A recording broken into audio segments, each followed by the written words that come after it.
will appear in person and others will appear remotely via WebEx. Since some members are appearing in person, let me first remind everyone that pursuant to the latest guidance from the House Attending Physician, all individuals attending this hearing in person must wear a face covering. We will allow you to remove them, as you see me doing, in order to speak.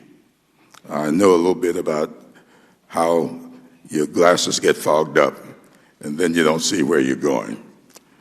So members who are not wearing a face covering are not permitted to remain in the hearing room and will not be recognized to speak. So when you're not speaking, we expect for you to have the face mask, or we will not recognize you. Let me also make a few reminders about hybrid hearings. For those members appearing in person, you will be able to see members appearing remotely on the two monitors in front of you. On one monitor, you will see all the members appearing remotely at once in what is known as WebEx grid view mode. On the other monitor, you will see each person speaking during the hearing when they are speaking, including members who are appearing remotely.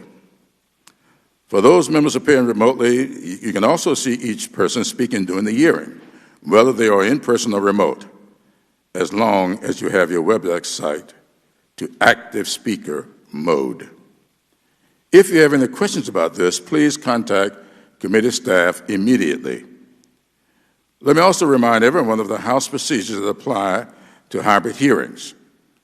For members appearing in person, a timer is visible in the room directly in front of you.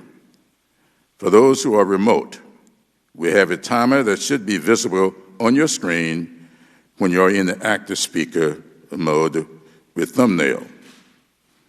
And you have the timer pinned. For members appearing remotely, a few other reminders. The House rules require that we see you, so please have your cameras turned on at all times, not just when you are speaking. Members who are not recognized should remain muted to minimize background noise and feedback. I will recognize members verbally, and members retain the right to seek recognition verbally. In regular order, members will be recognized in seniority order for questions.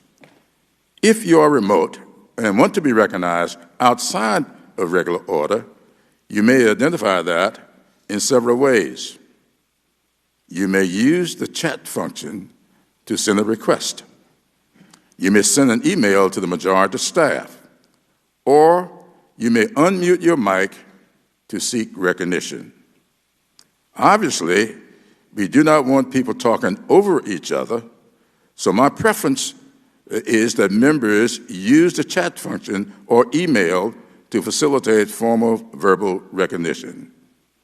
Committee staff will ensure that I am made aware of the request, and I will recognize you. We will begin the hearing in just a moment when they tell me they are ready to begin the live stream.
Today, this committee will ask several simple questions.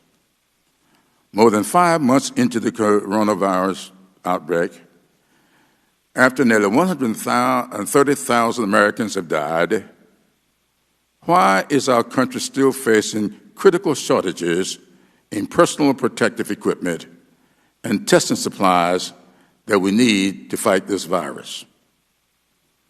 Why is it that the greatest nation on earth cannot get a 63-cent mask to everyone who needs one? This committee has heard harrowing stories about shortages in critical supplies directly from frontline workers. We heard from doctors and nurses who were forced to reuse protective masks designed to be worn just once. Some healthcare workers resorted to wearing garbage bags to protect themselves because their hospitals did not have enough gowns. That is a disgrace. We also heard about bus drivers and grocery clerks who lost their lives because they had to keep working but were not given a mask or a pair of gloves to stay safe. And we heard from nursing home workers and janitors who feared they might be the next to die. Now, some in the Trump administration would have us believe that these shortages are a thing of the past. They rattle off statistics about the number of supplies delivered, the number of dollars spent, and the number of flights in so-called Project Airbridge. Here are the facts. The White House's own internal data, just released a few weeks ago, shows we're still facing shortages of tens of millions of N95 masks and gowns, and those shortages may persist for months. Healthcare providers have confirmed this. On June 12th, Kaiser Permanente reported, and I quote, "Like all healthcare providers, we continue to experience shortages of PPE, including N95 masks. These shortages are getting worse as coronavirus infections skyrocket across the country, driving up prices and demand for PPE. Serious shortages have been reported in Texas and Florida, and the governor of Washington has identified, and I quote, widespread shortages in that state. As infections rise, testing labs around the country are also facing surging demand. Many have issued dire warnings that they are running short of supplies, which could cripple our nation's ability to conduct coronavirus tests and slow the spread of this virus. I am alarmed that nearly half a year into this crisis, the administration still has not adequately addressed these supply shortages. The federal response has been hobbled by at least 3 critical errors. First, the administration lacks a clear chain of command. Rather than rely on career professionals led by a single official, the president has appointed different officials, agencies, and task forces, including one led by his son-in-law, Jared Kushner, to handle this problem. The result has been confusion, delays, and wasted resources. Second, the White House has pressured agencies to favor certain companies, and the administration has often relied on inexperienced, politically connected contractors. A company formed by President Trump's former deputy chief of staff was awarded a $3 million contract to provide respirator masks to the Navajo Nation.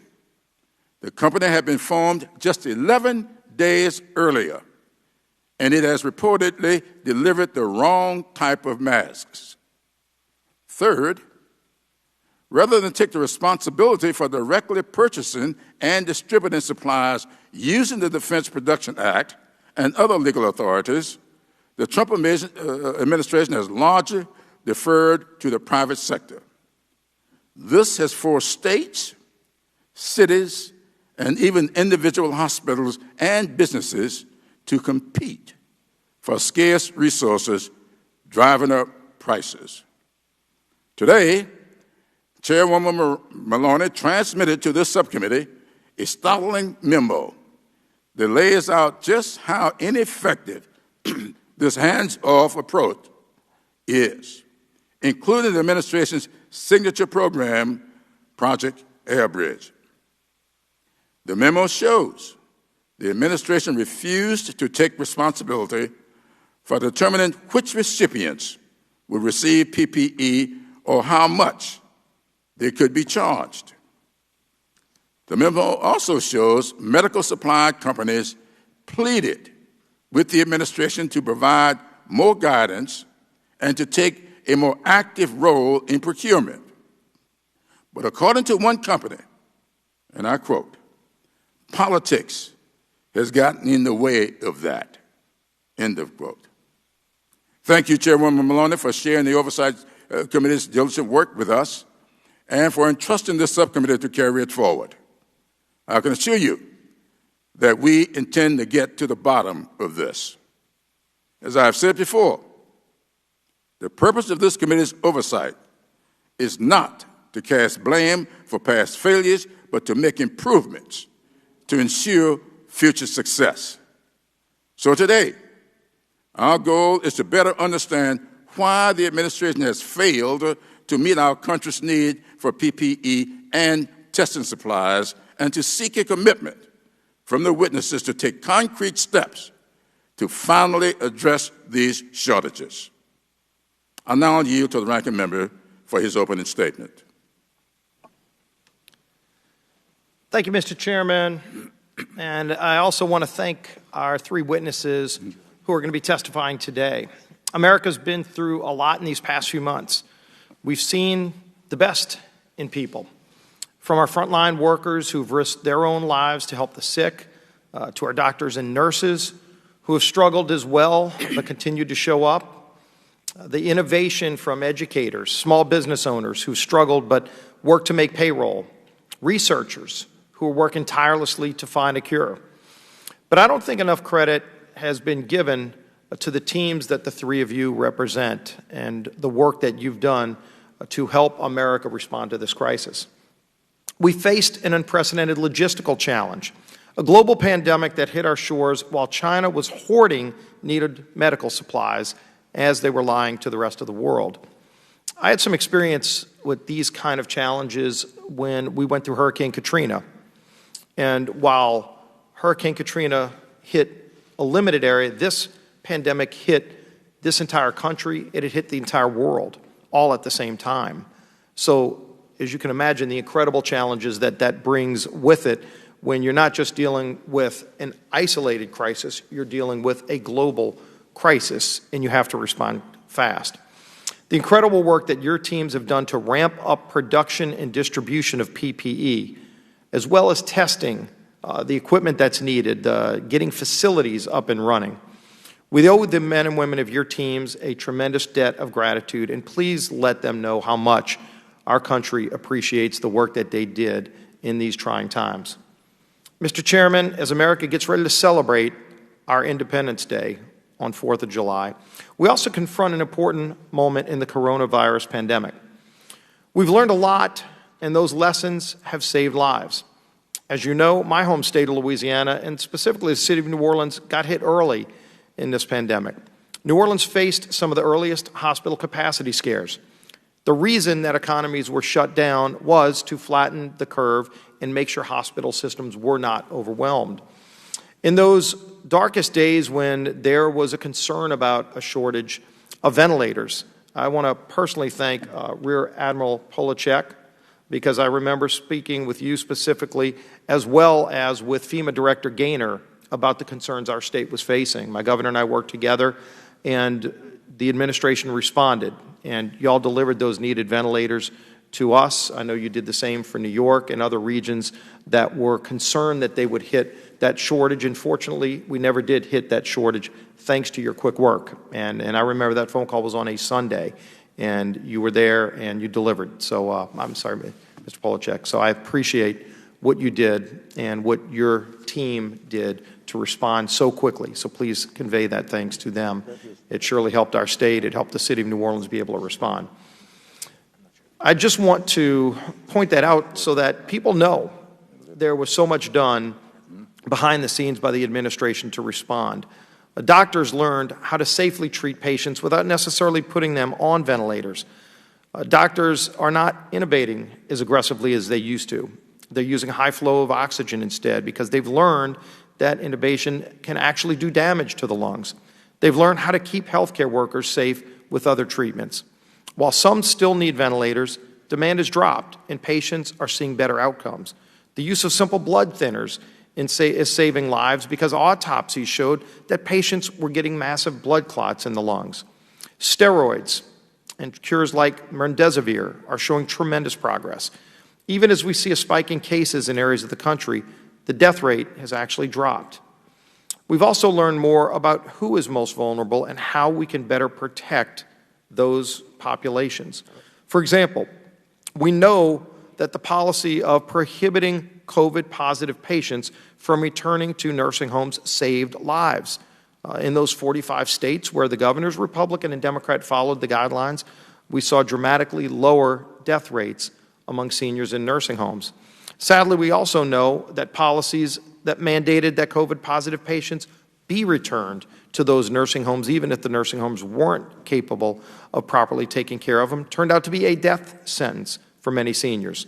We still haven't gotten the answers that we deserve to get, so we can learn more about that. And I would again ask the majority if we could join together, not just some of us, but all of us, ask those 5 governors who decided to go against the CMS guidelines if they would share those answers with us and with the rest of the country, and most importantly, with the families of their victims who are still demanding answers. And we're going to continue to press for those answers.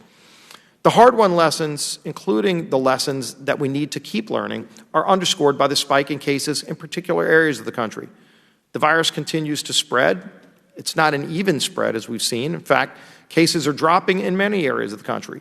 We've learned that this virus tends to spike in concentrated areas, and it does so rapidly. And there's a lot that we can learn from applying those simple recognitions. What I would say to the young people of America is you've worked hard. In many cases, you had to homeschool. You had to deal remotely with the ending of your education, maybe not able to start your new career in the world as you were expecting. But as you're experiencing more freedom, that freedom comes with responsibility. We're seeing that spikes are primarily affecting young people. And we're learning a lot about young people getting together in very crowded areas has actually expedited the spread. So we just urge young people to avoid that spread. Learn from the things that we're learning. You surely don't want to be sharing it with your parents and grandparents and putting more people at risk. All Americans should follow the CDC guidelines that continue to get updated. Wear masks where it's possible. Maintain recommended social distancing. We know how important social distancing still is. We all need to do our parts in stopping the spread. We must also recognize how much better prepared we are today. We're currently conducting over 500,000 tests. We've got a chart right back here that shows the dramatic increase this country has done responding to the shortage of tests that we saw back in March, where they were almost non-existent. You saw the president expedite through Operation Warp Speed to push more things, including the Defense Production Act, to increase testing to the point where today we're conducting over 600,000 tests a day. We still need to keep growing this number, but you can see that dramatic increase to see how the administration has continued to respond. Nobody's letting their foot off the gas, but it's important to notice how we've come together, even with China hoarding and lying to the world, how we've picked up the pace and done more on our own. Mr. Chairman, while some states have experienced rapid spikes that we need to watch closely, all Americans need to know the following. One, There is not a single state in this country that has reached hospital capacity. That was the main barometer in what states use to close their economies. That continues to be the most important barometer to watch as we safely reopen economies. Number two, our doctors have a better understanding about how to treat patients, and we've seen that from less use of ventilators, more use of therapies like remdesivir, which are showing great promise. Number three, we know how to better protect our most vulnerable populations, and we hope, as most governors followed the proper guidelines and saved thousands of lives, that the other governors would follow that lead. Four, we know that tremendous progress continues to be made on vaccines and therapies. We need to make sure to get government out of the way. It is shocking that this week, as we're pushing everybody, government, private sector, all people, to do more to try to find a cure and to slow the spread, that the majority party would bring a bill to the floor this week that, according to the Council of Economic Advisors, would actually make it harder to find cures for diseases. As we're pushing all of government to find a cure, the bill that was brought to the floor of the House this week, which many of us opposed, would actually, according to them, maybe bring 100 fewer drugs to market. We're trying to get more life-saving drugs to market, not fewer. Hopefully that will not be the trend that continues. And finally, five, the role and responsibility of individual Americans to stop the spread is better understood and needs to continue to be followed. So, Mr. Chairman, as America continues to move forward, hopefully schools will start reopening, businesses will continue to reopen, we'll continue to learn more about how to better protect ourselves as we live with this disease, as we confront this disease and this challenge. I look forward to the discussion, look forward to hearing from our witnesses. With that, yield back. I thank the ranking member for his statement and for yielding back. We now would like to introduce our witnesses.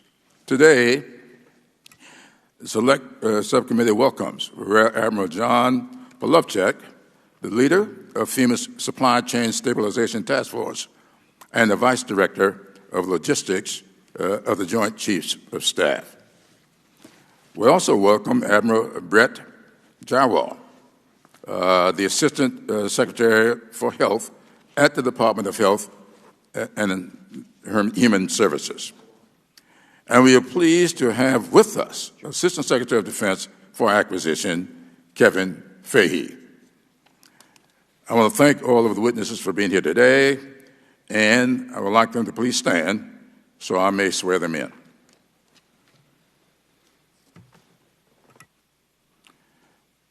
Please raise your right hands.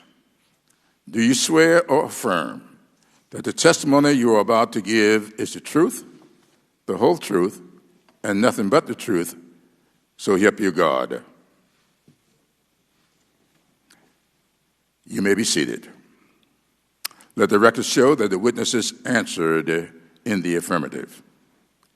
Without objection, your written statements will be made part of the record. Rear Admiral Polovchek, you are recognized for 5 minutes for your opening statement.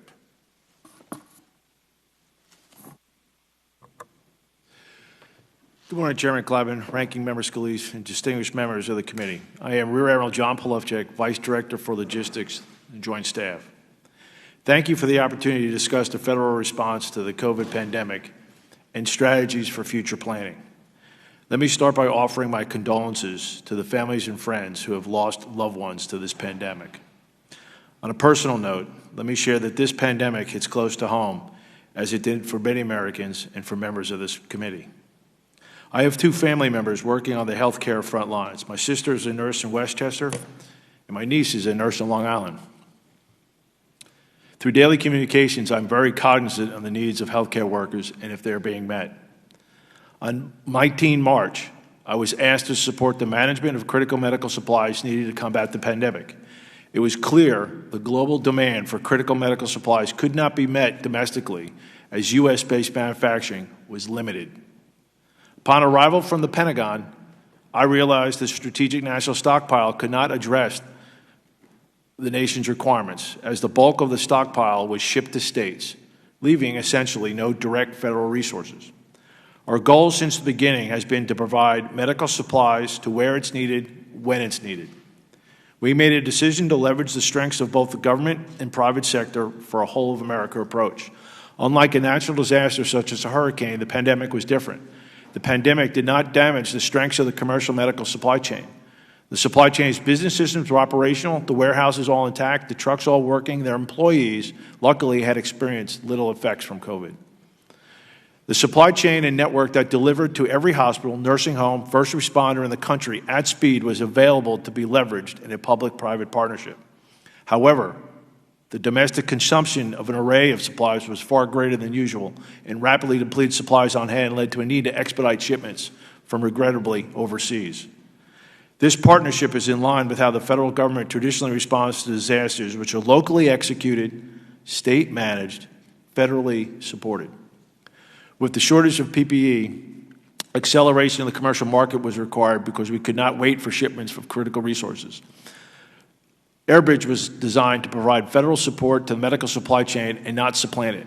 Airbridge is about speed from manufacturing sources to points of care. Supplies need not be aggregated in federal warehouses, then past the state government warehouses, then on to other municipalities, and finally to healthcare workers on the front lines. Airbridge and the public-private partnership provided speed from overseas sources to the frontline worker and limited the amount of touches in the distribution process.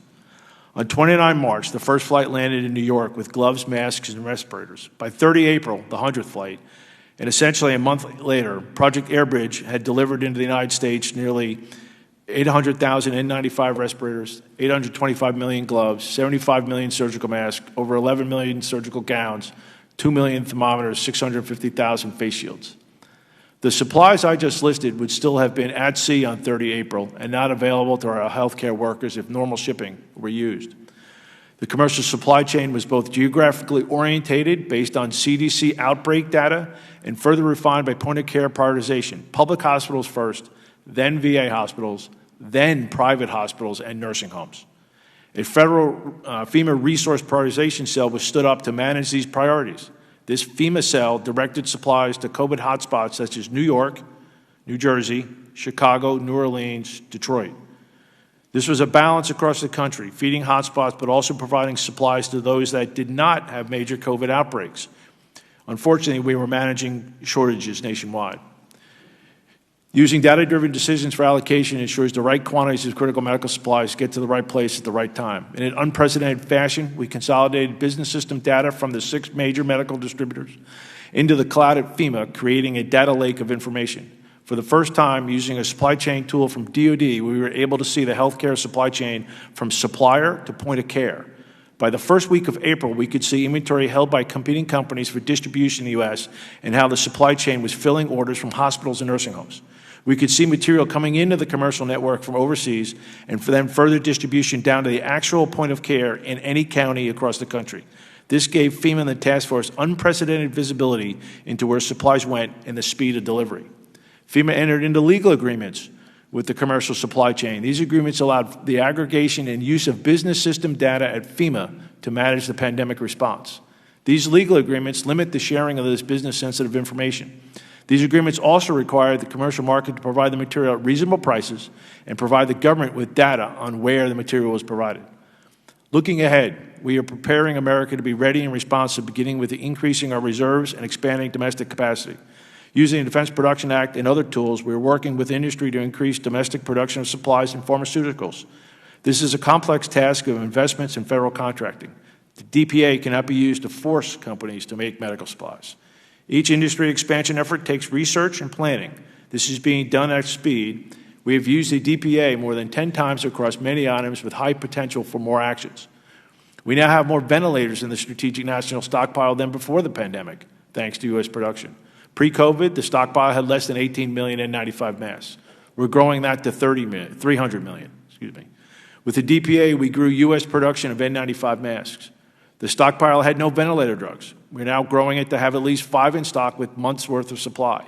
These efforts are part of an overall strategy to transform the stockpile, build a holistic supply chain ecosystem capable of being responsive. A modernized stockpile combined with more U.S. production will enable a continued federal response. Thank you for the opportunity to testify today. I look forward to answering questions that you may have.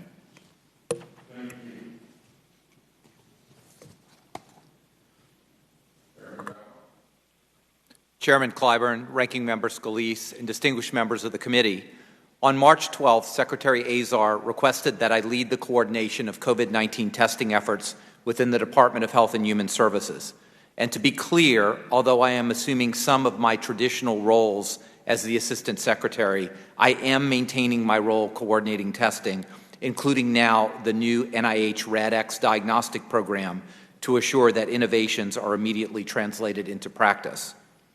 Before I discuss supplies and allocations, we are all concerned about recent data from several states indicating rising infections and now an uptick in hospitalizations and deaths, even as other states and the great majority of counties are maintaining a low infection burden. Knowing that the current outbreak, is driven by younger adults who are likely asymptomatic, and the fact that we are in a much better position today in terms of our PPE, supplies, treatments, and testing, we can reverse these current trends if we work together. First, we must take personal responsibility and be disciplined about our own personal behavior. Maintain physical distancing. Wear a face covering when you can't physically distance. Wash your hands. Stay at home if you feel sick. If you have been in close contact with someone infected or in a gathering without appropriate precautions, get tested.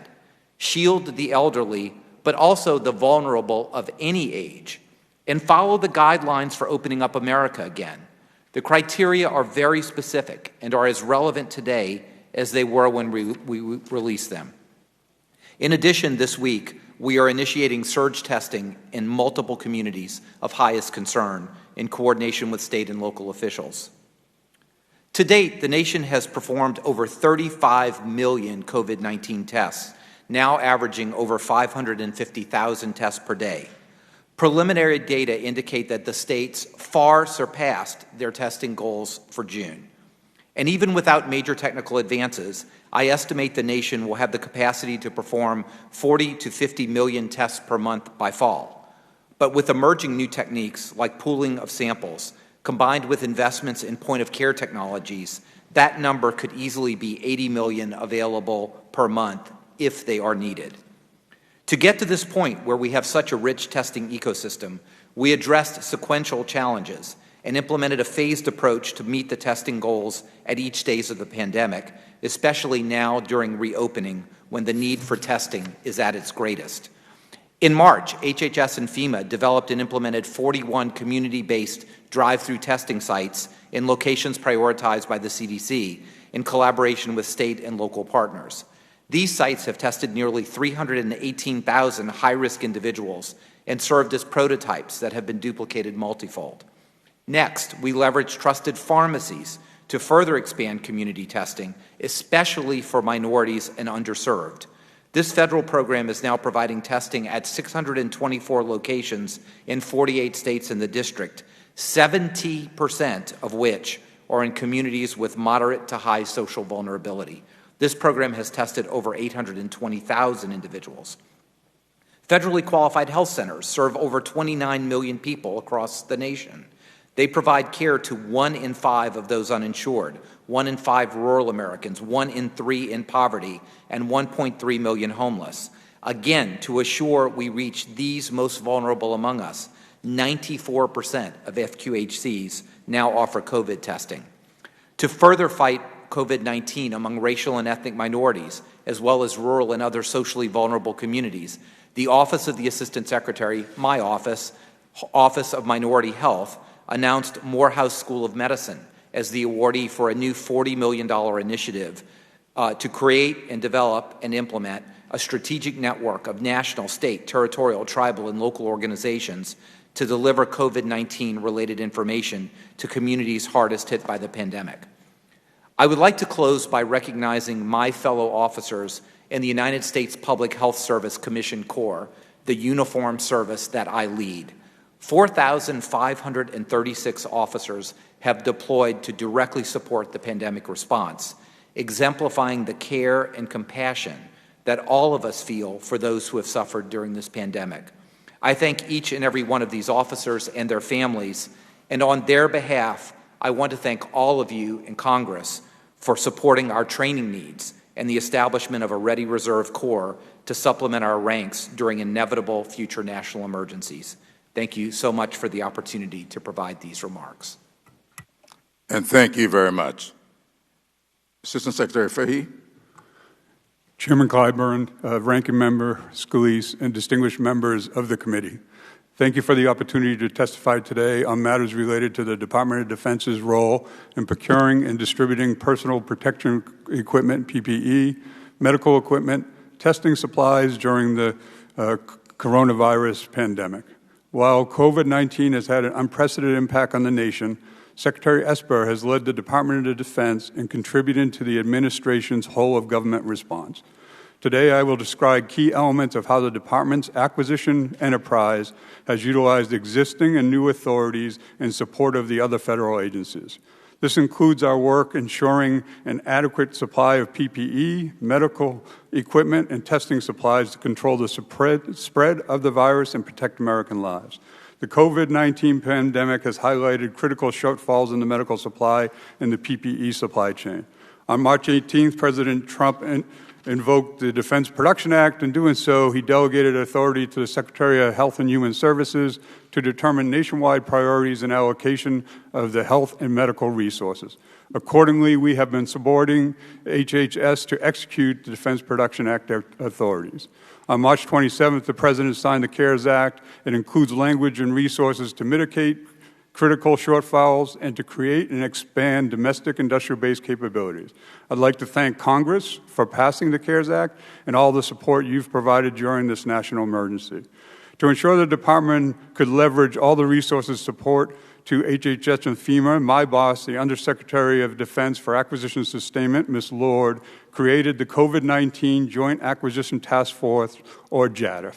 The JATF team has enabled HHS and FEMA to access the DoD acquisition workforce, our expertise, our authorities quickly and effectively. The JATF work with HHS has evolved. Today it supports expanding and replenishing the strategic national stockpile. It also is working to expand domestic manufacturing base for certain items. This line of effort includes procuring critical medical supplies and PPE. I'd now like to address more specifically the areas you asked about in your invitation letter, PPE, medical equipment, and test supplies. In the area of PPE, the Defense Logistics Agency, DLA, has been instrumental in supporting HHS and FEMA. DLA has executed over 13,000 contract actions, obligating over $800 million as of June 22nd. It includes FEMA mission assignments and HHS interagency agreements valued at nearly $2 billion. DLA efforts provide test kits, ventilators, pharmaceutical drugs, and PPE to DoD and other government partners. This support includes ongoing efforts to supply nearly 15,000 nursing homes with 2 weeks supply of PPE, also supplies $107 million of PPE to the Javits Center in New York City. We have taken steps to address the overwhelming reliance of foreign suppliers and have particularly successful in the N95 mask. We have executed over $250 million in increased production here in the United States. Our investments will increase production beginning in July with a total monthly increase of 70 million N95 masks per month by the end of the calendar year, enabling the U.S. to domestically meet the projected demand of medical community beginning in 2021. Turning to medical equipment, DoD has played a significant role in providing equipment in areas of need throughout the country. We have helped HHS manage nearly $3 billion worth of contracts to deliver over 22,000 ventilators to the strategic national stockpile. This enabled HHS to meet critical demands during the peak of the pandemic and posture for the response of any resurgence of COVID. We now focus to support the longer-term stockpiling of ventilators. As testing is becoming more component to fight against COVID, the community quickly determined that we faced a global shortage of nasal swabs. Once we realized we were going to run short, we engaged industry to determine where we could increase capacity. In late April, we awarded a contract to expand swab manufacturing by $20 million per month starting next month. We recently awarded an effort to increase test kit capacity by 2 million tests per month starting in December. We're exploring additional proposals to support expanding tests in COVID-19. A strong domestic and industrial base is critical to the economic and national security. Rapidly sourcing, procuring, and moving items when transportation corridors are not operating normally is challenging. We have demonstrated our commitment and willingness to support the interagency requirements and leveraging our expertise to provide immediate and impactful support to the nation. I am incredibly proud of the Department's response to the national emergency and to our dedicated individuals who have worked diligently on behalf of the American people. I look forward to your questions. Thank you very much. We're now moving to questions and answers, and I'm going to recognize myself for 5 minutes. In June, an internal White House document was released that shows projections of supply and demand for masks, gowns, and other supplies. Admiral Polubchak, your name is on this document. Are you familiar with it?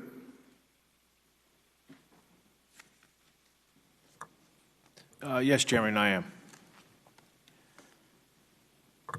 This document confirms what our committee has been hearing for weeks, that we face serious shortages in personal protective equipment, including masks and gowns. For example, page 4 shows demand for N95 masks dwarfed supply in March, April, and May. It also shows that we will need more than 160 million N95 masks in July alone, but that imports and domestic production together will only supply about 130 million masks. That leaves a projected shortfall of about 30 million masks. The document suggests the gap could be made up by decontaminating and reusing old masks, even though the FDA, CDC, and even the largest mask manufacturer, 3M, have raised safety concerns about this method, and many workers have refused to use it. Admiral, how is it possible that more than 5 months into this crisis, our country is still facing a possible shortage of 30 million N95 masks this month? Sir, first, let me put a little context on this. What the supply side does not have, because I have no visibility of knowing, what states, local municipalities, and private institutions have bought. So I did not add into this the hundreds of millions of masks that I know the state of California has bought, or other states for that fact.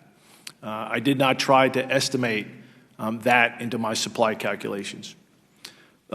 Secondly, for context, the demand bars also represent COVID demand, opening America, that pre-COVID medical, and then the worst case scenario of every worker. I've listed there non-healthcare, janitorial services, everybody that thinks they need an N95 mask, but may not need an N95 mask. So it's a stacked demand chart with worst case estimates, but I did not add in the supply side all of those unknown factors that I could not know.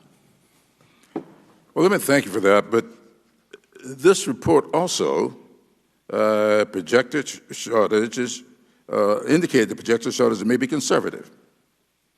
And let me quote from it. Steadily declining COVID hospitalization rates should reduce daily hospital PPE usage. That's in the report. However, hospitalizations are skyrocketing. They have reached record highs in my home state of South Carolina in Texas, in Arizona, and many other states.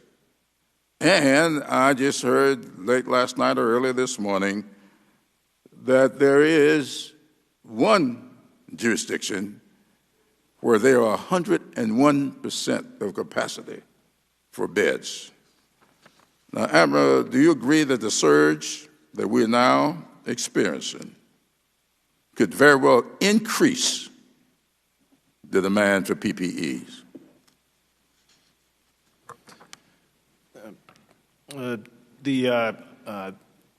The surge of cases and then therefore the surge of hospitalizations. Again, the demand slides on here consider that we've completely opened up and are conducting all of the pre-medical COVID. And so as states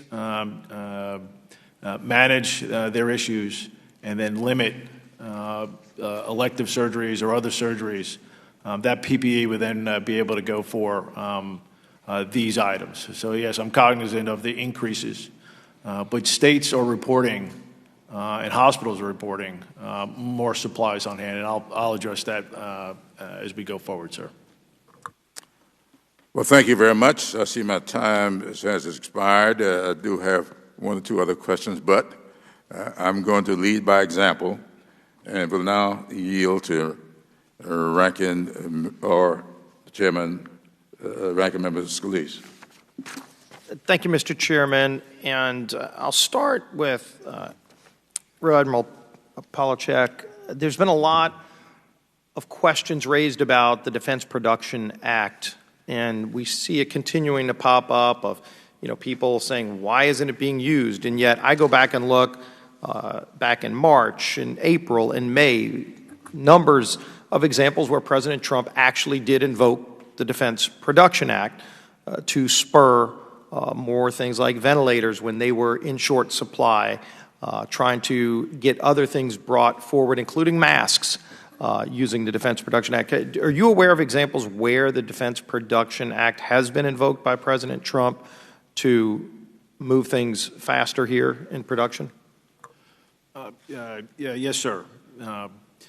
So the Defense Production Act, as Honorable Fahey indicated, it was first the authorities were given to Health and Human Services and FEMA, and then I believe very shortly after that it was also used to prevent the shipping of medical supplies overseas. And then rapidly followed by uses for the purchasing and production of ventilators.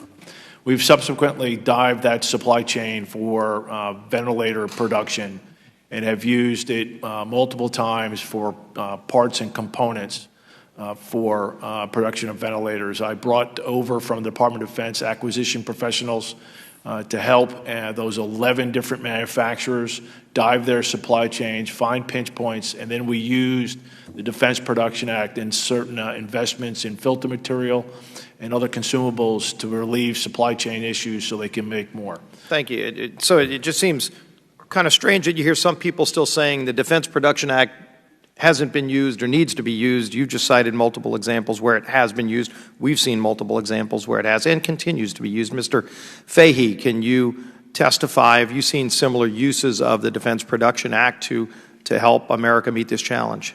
Yes, sir. I have a long experience in the Department of Defense where I've seen this used quite often, mainly in two areas, Title I, which is prioritization, and Title III, which is ramping up production. I was sort of in the middle of mine-resistant ambush protection where we used it a lot. And what I would tell you is that you've seen that immediately in early March, we sent our lead, our senior executive who leads DPA, over to FEMA to lead the Defense Production Act task force. The other things that I would tell you that the administration challenges us with that we haven't used a lot, one is Title VII, which is really where we get industry to collaborate, to work on things. And I would tell you, I think that's going to be invaluable to bring in domestic medical equipment here to the United States. And I apologize. I know we're on a short supply. I appreciate that you've given those examples. I applaud President Trump for invoking the Defense Production Act and using so many other tools that he's had available to meet this challenge, to increase the production of ventilators, masks, gloves, so many other PPE supplies. But I want to ask you, Admiral Polachek, because this has come up a lot. This committee, unfortunately, hasn't put a focus on China that needs to be placed, not just in holding China accountable, but also doing more work to try to bring some of that manufacturing back, because we saw as China was lying to us and the rest of the world, they were hoarding PPE supplies. They were buying them from other countries that were making them to hold on to them so that once the rest of the world found out, there was nothing to purchase. Do you think it's in the national security interests of the United States of America to bring more of that manufacturing of things like PPE back into this country so we are not reliant on China in the future? Sir, yes. The industrial base expansion efforts going forward are the linchpin of what we need to do. Need to make more here, need to have a larger stockpile, and then write contracts to have ready reserve as things get issued from a stockpile, whether it be a state or a federal, have the ability to contract for it from a U.S. manufacturer. That's essentially what we're trying to do going forward. I appreciate that testimony, and I hope we put more focus on that in this Congress, because Congress surely can help expedite it. It shouldn't just be the administration on their own trying to do more manufacturing here so that we're not as reliant on other countries, and we can meet that demand even greater, even if China lies, manipulates, does the things that they've historically done in the future. Finally, Mr. Giroir, first, welcome here, and again, Admiral Polachek, thank you, and the FEMA administrator for the help you gave to our state when we needed that help. Even though you went to the wrong high school in New Orleans, I did want to ask you a serious question. We've been doing a lot of investigation into nursing homes. I know your agency has worked on giving guidance to nursing homes all across the country. Most states followed that guidance properly. Some states didn't. Have you seen the examples where some states went against CMS guidelines? Have you found out why they went against the guidelines, and did those deviations lead in what we're seeing is potential deaths that should have never occurred, maybe in the thousands of seniors in nursing homes who should have never died if they would have just followed the federal guidelines that y'all gave? So thank you for the question, and I think I went to the right high school, but we'll let that pass. What you're referring to is something we really need to go back and look at, because it is very concerning. The CDC was very clear that in order to take care of a COVID nursing home patient, there needed to be pretty significant mitigation measures, the ability to isolate, all the PPE, train staff, cleaning, et cetera. That was a sine qua non. If you couldn't do those things, you shouldn't have it. And there were policies among a few states that said, doesn't matter, we're going to send you that patient as long as they're medically stable, you have to take them. I wasn't there. I wasn't that medical director, but that's a really concerning practice, because it puts potentially infectious people right into a place where we know that if other residents get it, you have a 30, 40, 50% mortality. So that is a concerning practice, and we certainly need to look at that in retrospect. That certainly isn't happening anymore. Hope we do. Thank you, and Mr. Chairman, you're back. I thank the ranking member. Before I move on to the members, I wish to reiterate that which I said at the top of our meeting today. I don't have authority to keep anybody out of this room, but I do have authority over who I may recognize to participate in this hearing.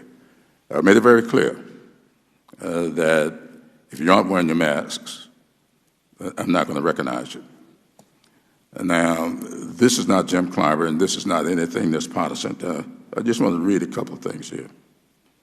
Ranking Member Scalise, you made it very clear at our last meeting that you all will honor this mask wearing. And I think, to quote you, said, it's no big deal. I appreciate that. I've talked to Dr. Green, and I appreciate that. I've been reading from Kevin McCarthy, who made it very clear, and I want to quote him here. Wearing the mask is the best opportunity for us to keep this economy open, keep us working, keep us safe, and help us as we build towards that vaccine, where we're in a much stronger position than any other country before. I agree with all of these. And and there are others that I won't bother to read. I would hope that we would do our part. And so I'm going to reiterate that we are going to honor the wearing of masks because that's what the attending physician has instructed. And he has not made it either or distancing. He made it and social distancing and wearing a mask. With that, I yield to... I'm sorry. The chairman yield on yes. that? And I know we talked about this privately as well. I think we've seen today everybody has been compliant. Is there any suggestion that there's not compliance today? Obviously, the guidelines have been updated, and you saw recent guidelines by the attending physician who did suggest and require masks, where in the past they weren't mandatory. It was social distancing, clearly, which still is important. And then there was an addition that masks be mandatory, and I think we're seeing everybody comply with that. Is that? Well, that all depends how you want to qualify that, but to bring a mask in the room, not wear it until we get to the questioning, is not wearing the mask. I mean, they're very clear. If we're not speaking, we ought to be wearing the mask. If we're not speaking, we ought to be wearing the mask. I mean, they're very clear. And, you know, I've been around for a while, and I understand recalcitrance when I see it. I understand it when I feel it. And I see it and I feel it. And I just want you to know that I'm going to respond to it appropriately. Without that chair, Thank you. I yield to the chair. Thank you very much, Mr. Chairman. I'm going to direct my first question to Rear Admiral Polachek. You indicated in response to Mr. Clyburn's question about whether or not your memorandum really was inclusive enough for you to know and understand what the needs are going to be because of the spike that we're having. You indicated that you really didn't know what the states were doing. Is that right? Not essentially, ma'am. I've had conversations with all 50 states, all of their Excuse me, managers. Rear Admiral, you did not include in your calculation what the states may have been doing. No, many times states were not forthcoming. And so why don't you know what the states are doing? What is the plan? How do you know, how should you know what the states are doing? So ma'am, you'd like, okay. I've had several, over the last couple of weeks, I've had several conversations with every state and all of our territories, with their health officials and their emergency managers, to understand their stockpiling. And I will tell you that 70% of the states have at least 30 to 60, 90 days of supplies on hand. Okay. And for those that don't have that amount, they have at least 30 days. Reclaiming my time. Do you now have a plan by which you absolutely have the information forthcoming to you so that when you tell us about your projections, we know that they're including whatever the federal stockpile is and what the states have? Is there a plan? Yes, ma'am, there is a plan. And how does the plan work? So we're going to have several echelons of supply. First, we've been able to communicate with the states. And the states have told us, as I just explained, that their plans, and some states are working towards 90 and even 120 days worth of supply. The national stockpile, with the help of the Defense Logistics Agency, is going to grow to 3 months. Reclaiming my time, do they have a report that they do to you on a regular basis? Every week, every month, every 30 days? How does the plan work? You know, the states at this time are not reporting on that. Thank you. That's good. That's what I understand, and that's why you don't have the projections that include them. You don't have a regular plan. Now, I want to ask, how do you work with FEMA?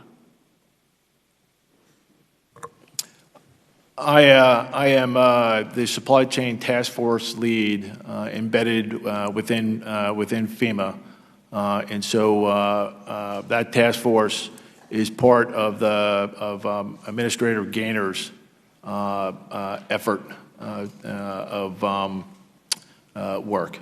Thank you. And so does everyone report to you? Do you report to anyone else? The chain of command, again, I am working at FEMA as the supply chain task force lead. That chain of command leads to a unified command group, which is Health and Human Services and the FEMA administrator, which then goes to the White House task force. Thank you. What role does Jared Kushner play in this command? Mr. Kushner plays no role in anything I do. Well, what role does he play that you know about? What does he do? He's been sent to FEMA. What is his role in FEMA? Ma'am, he's not at FEMA. Where is he? Ma'am, I believe he's a special advisor to the White House task force. Is he involved in contracting at all for PPP with any organization, with any provider, with any business? Ma'am, not to my knowledge. He may be, but you don't know about it. Is that right? Ma'am, I would highly doubt that he has any role in acquisition and contracting. Like even myself, I don't. The acquisition and contracting people don't work for me. There's a. Who is responsible for contracting with private businesses? The FEMA administrator owns a contracting authority, along with Mr. Honorable Fahey here. His team owns the Department of Defense's contracting authority, and I have none of those authorities. Does the competition still exist between the feds and the states for PPP? I understand that states have on some occasion made contact with international businesses to get supplies, and those supplies on the way have been commandeered by the White House or feds. Do you know anything about that? Is the competition still going on? I have no knowledge of any time where FEMA has confiscated anything for any state. I did not mention FEMA, but I did specifically mention the White House. Do you know any time that there have been PPP that have been commandeered, that had been ordered by the states and paid for by the states? Ma'am, I have no knowledge of that. So you have nobody has presented anything to me that was concrete enough other than conjecture. And may I just wrap this up by asking, who makes the determination about what states get what from the federal supply? Ma'am, that's a FEMA process, and so if I'll answer to as best as my ability for Administrator Gaynor. But FEMA stood up, as I said in my oral remarks, a resource prioritization cell. That resource prioritization cell uses information from CDC, Dr. Birx, the epidemiologists, and the requests from the states. That resource prioritization cell then takes all that into account and provides supplies to the states. Mr. Thank Chairman, you. I yield back my time. Thank you. The chair now yields to Mr. Jordan. Thank you, Mr. Chairman. Admiral Giroir, what's more important, going to church or protesting? I'm a public health person. I'm not going to say what's more important, but both need to have protection by the guidelines. Democrats don't think that. Democrats think protesting is a lot more important than going to church. We got a story from Governor Northam. 16 people go to a sanctuary that holds 225 people. They get cited. Nothing happens to thousands and thousands of people who protest not maintaining social distance and not wearing a mask. How about this one? What's more important, going to a loved one's funeral or protesting? We absolutely need to be consistent in the way we apply things, and there's obviously some inconsistency. That's because the First Amendment's the First Amendment, not just parts of it, right? I'm not a constitutional lawyer. No, but you're an American citizen. You understand your rights. You understand the Constitution, the Bill of Rights, the First Amendment has a number of rights. It doesn't just say protesting trumps everything else. Mayor de Blasio, when New Yorkers who had gathered to mourn a Hasidic rabbi, he said this: my message to the Jewish community and all communities is this simple. The time for warnings has passed. I've instructed the NYPD to proceed immediately to summons them. You go to someone's funeral, you're going to get arrested, but you can protest in the streets, not maintain social distancing. How about this one? What's more important, engaging in your livelihood, running your business, or protesting?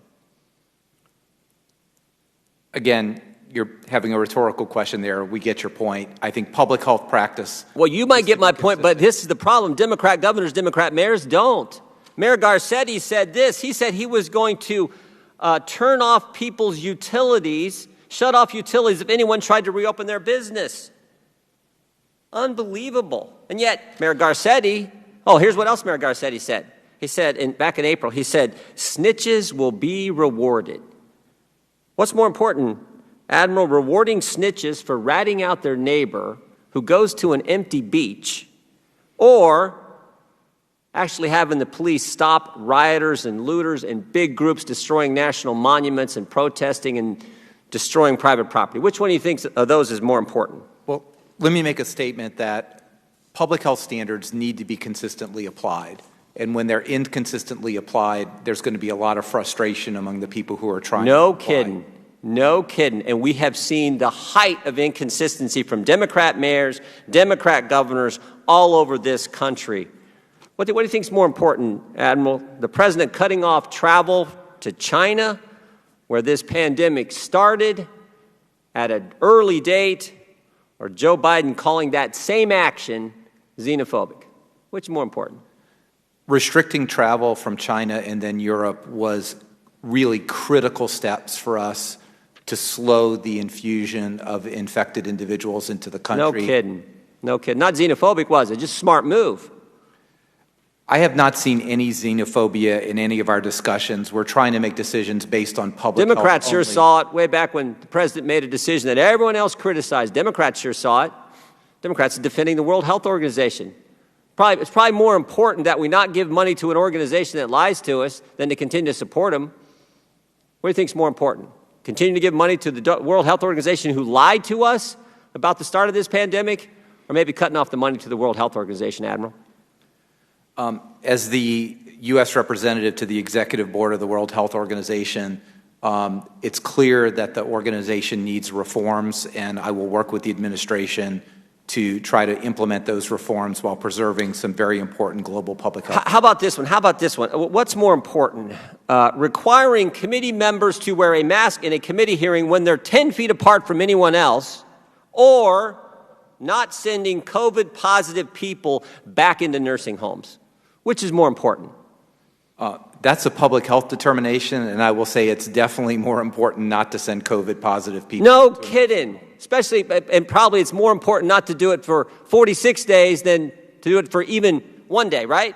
Yes, sir. And is it probably important when we're dealing with a pandemic that we actually get the information from the people who engage in that behavior, like the governor of the state of New York, who for 46 days sent COVID-positive people back into nursing homes? Might it be helpful if he would actually give us that information? Information is always the basis for which we could understand what's happened and how to avoid it in the future. Yes, sir. Admiral, I appreciate your work. I appreciate all the work you're doing. Common sense approach to all this versus what we're seeing from Democrats. I can't let people go to their loved one's funeral, but oh my goodness, we can join thousands of people in a protest. Mayor Garcetti can walk out in front of thousands of people, kneel down to him without a mask. That's fine. But, you go to an empty beach. He wants someone to snitch you out, rat you out, and report you to the government. And I guess you get some kind of reward. Maybe he's handing out ribbons or certificates or something for people who rat out their neighbors. I don't know. But I would like some common sense. I would like some consistency about the First Amendment, about the Constitution when it comes to these Democrat mayors and Democrat governors around the country. I yield back. As I go to Chair Lady Maloney, let me ask you a question, Mr. Giroir. Is COVID-19 a hoax? No, sir, it's not a hoax. Will it disappear miraculously? We will only gain control over COVID-19 by disciplined public health measures and eventually a vaccine. And in the interim, wearing a mask and socially distancing will indicate us doing our part. Yes, sir. We want to stress that wearing a mask, physical distancing, hygiene are all critical public health components. Yes, sir, you're correct. Thank you very much, sir. And with that, I'll yield. Mr. Chairman? I'll yield. Yeah, I didn't say it wasn't important to maintain social distance and wear a mask. I said what's more important, that policy or not sending people with COVID positive back into nursing homes. And the Admiral was real clear. He said the second one is much more important than the first. All of them are important. That's why we're doing it. But the second one is more important than the first. And we would like the information. The ranking member's been asking for weeks for this information with no help from you and the majority to get that information. That was my point. And maybe just to clarify, I think the question was not wearing a mask versus nursing home, but wearing a mask in here when you're 10 feet apart versus nursing home. Because I don't want to diminish the importance of wearing a mask. I thank the Admiral for his common sense answer. Yeah, I appreciate that. But I reiterate, this is not a hoax. I didn't say it was. You're the one bringing it up. Oh, yeah, I want to bring it up. You think it's a hoax? Because a Republican president said that it is. No, I think we all understand it's a pandemic. Okay. Let's exercise some common sense and good policy. All right, I just want you to know you're going to be checked. Check for what? For everything that you say in here. So are you. Okay. I stand, because I'm going to stick with the science. I'm going to stick with the science. All right. I now yield to Ms. Maloney. Thank you, Mr. Chairman, and thank you to all of our witnesses and their work. I'd first like to ask Admiral Brett Giroir, I want to ask you a straightforward question. Do you believe the Trump administration provided adequate guidance to the private sector on how to procure and distribute PPE to the people in our nation who needed it most? Admiral.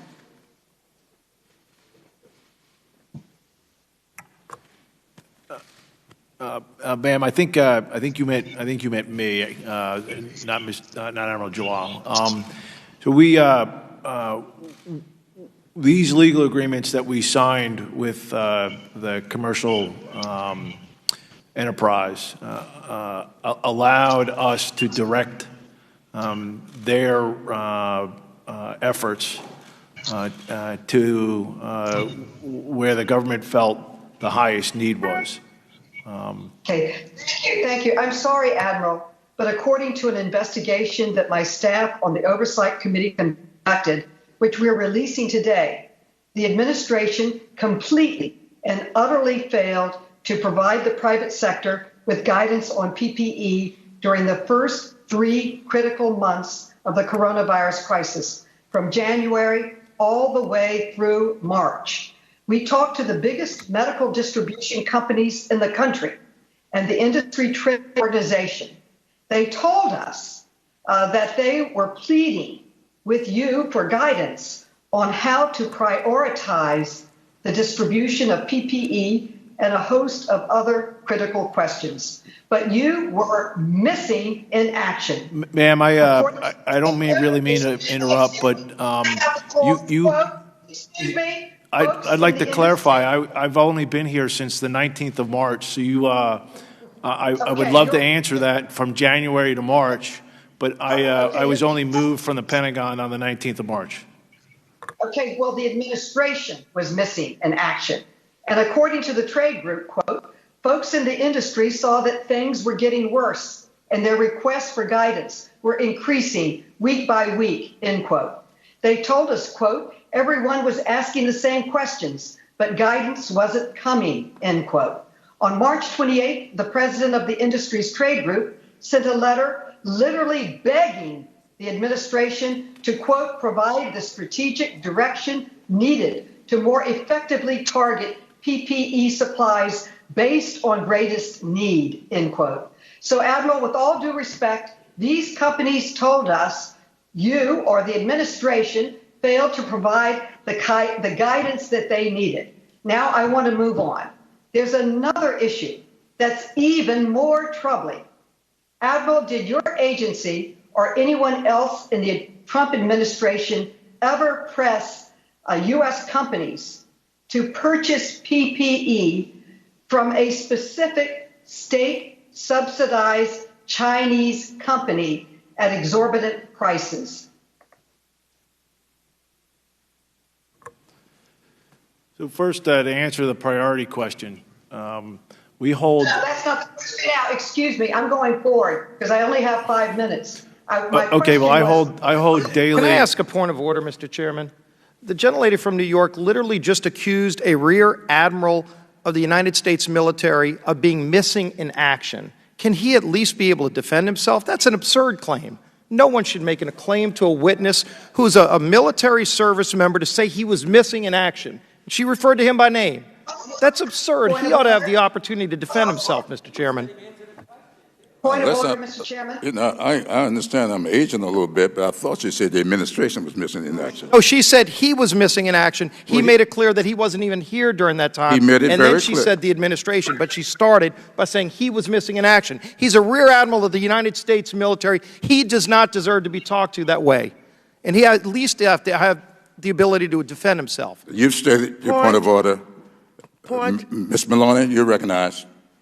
Okay, I apologize. I respect the military. My father served in the military, my husband and my brother. I respect the military tremendously. I was referring to the administration not being there when the people of this country needed them. So now I'd like to get back to my questions, if I could, Mr. Chairman. Yes, ma'am. I'll quickly answer the follow-on question. There's always been a firewall between the requiring individual and the person who is actually doing the buying. So I know of no direction, manipulation, or pressure of a contracting official to enter into an agreement with any company. Thank you. But according to our investigation, and the companies agreed to talk to us, not one, but several of them told us that the Trump administration pushed them to buy PPE for weeks through one particular Chinese company called BYD, which is heavily subsidized by the Chinese government. One company told us that HHS asked them to buy PPE from BYD at, quote, a price that was fairly high, end quote. Another company told us that they, quote, made the decision to decline purchasing from BYD because of the high price, a very uncertain supply chain, end quote. Were these companies lying, Admiral? Ma'am, as the head of the supply chain task force, I did no business with BYD because, one, they were not proven, and two, I can't speak to the price, but they did not have a proven track record or were not FDA approved. It's also the same company that I think the state of California took lots of risk and bought a lot of masks from, but I know of no forcing of anybody to go do business with BYD. Thank you. Admiral, these companies... The gentlelady, time has expired. Well, may I ask for an additional second? I have a minute. I have a very important point to make, and there was a lot of disruption during the questioning. Okay. No. I recognize the young lady. Okay, Admiral, these companies warned that there is, quote, way too much reliance on these Chinese brokers rather than a public-private partnership to procure necessary PPE, end quote. And I believe this shows clearly the need for us to more PPE here in the United States. And I believe this can be a bipartisan issue and goal. That's why I'm introducing a bill that would require 10% of the PPE in the strategic national stockpile to be produced domestically. We can't put ourselves in this position again. This bill is a good first step toward promoting a stronger manufacturing base for critical medical equipment. Thank you to the panelists, my colleagues, and Mr. Chairman, and I yield back. I thank the gentlelady for yielding back. The chair now recognizes Mr. Lucamayo. Thank you, Mr. Chairman, and thank our witnesses today for their service to our country and all the hard work that you put in to get our country back up and running here and protect our citizens from this deadly virus. Admiral Polocek, I'll follow up on Ms. Maloney's questions here with regards to supply chain. You've worked on this a lot, and it's really your job at this point, I guess. What do you see as the percentage of PPE that is now being produced in this country versus previously? So it's going to range by product. N95 masks, I think we'll, as Mr. Fahey mentioned, as we go through the summer and into the fall, we'll be almost really holistically domestically reliant. And then further on down, where we're trying to do some effort, and it's a potential another DPA actions, is nitrile gloves. We essentially make zero nitrile gloves in the United States, and I think we are working hard to ramp up that production. But that's going to be a rheostat, not a light switch. And so each product line has a different dimension to it, sir. Okay, thank you. Admiral Fahey, I think, or Honorable Mr. Fahey, I think this question may be for you, but in the acquisition of these, of the PPE, did you see hoarding going on by China? There appears to be some evidence to that effect. Did you see that yourself? Sir, I did not personally see it, but I had heard it was going on early in the process, and I know through HHS that we put things in place to make sure that we checked the supply that was coming from China. Okay, I know my state, we wound up with about 48,000 faulty masks that came from China. Did you see a lot of other faulty PPE that came from China as a result of I don't know why, whether they're just incompetent or whether they're trying to undermine our safety of our citizens, but apparently there was a lot of that. Did you see that as well? Congressman, if I could, this is Admiral Polocek, if I can take that for Honorable Fahey. So, yeah, I was extremely worried about the quality of material coming from overseas. So what specifically we did, before anything was procured, we used the Department of State and folks from embassies to go visit warehouses, to go visit places that we hadn't done business with before. And a lot of times we found out that there wasn't anything there, so we didn't make any of those procurements. And the second thing we did was we let a contract with underwriter laboratories to go do inspections for us to prevent that. So so we did not procure anything because there were reports of very faulty material coming from China. Very good.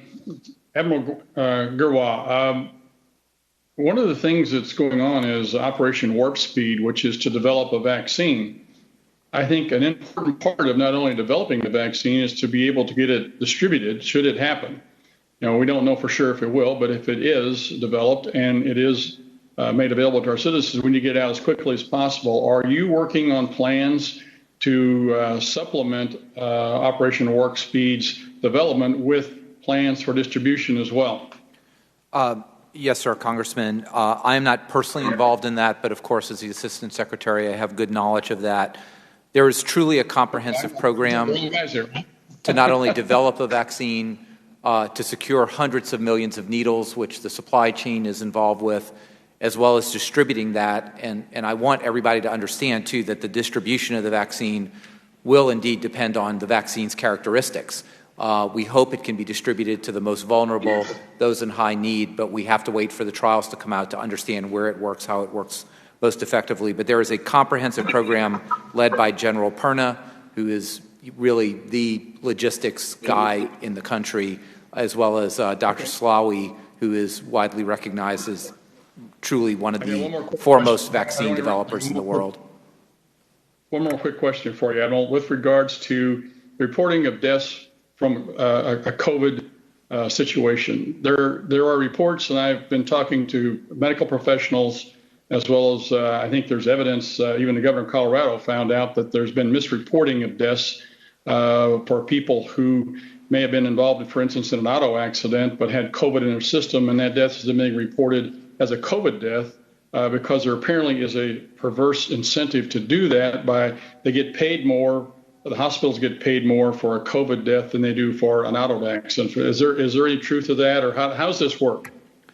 So the CDC that gathers the statistics is completely dependent upon the reports of the local coroners, which are also dependent on the reports of the attending physician who lists the causes of death.